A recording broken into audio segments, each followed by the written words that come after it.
Hi, today I'm going to show you how to use Healthmark's 2-line label gun. We're going to go through how to load the label roll into the gun. I'm going to show you how to change the characters on top of the gun and also how to replace the ink roll. Okay, now we're going to take our label roll and we're going to take up several of the labels so it doesn't get jammed in the gun. So about 8 inches worth. Next, take the top part of the label gun open, pull it open, and take the 2 red buttons, pull back slightly, and the bottom part will open up. And just take your roll. Place the white strip straight down into the label gun and then close the top part.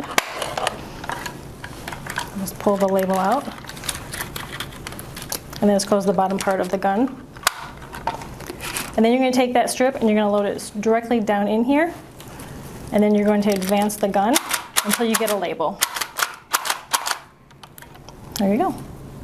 Okay, so now I'm going to show you how to adjust the characters. So you're going to take the red knob, you're going to place it wherever you need to adjust the character or the letter.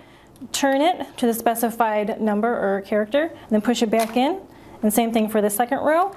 Pull it out to the specified area and choose the number or the character that you need, and then push it back in. Failure to push both of these back in, or either one of them, could cause damage to the gun. So you want to make sure that they're both pushed in before you advance the handle to make the label.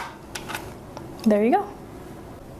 So now I'm going to show you how to replace the ink roll in the gun.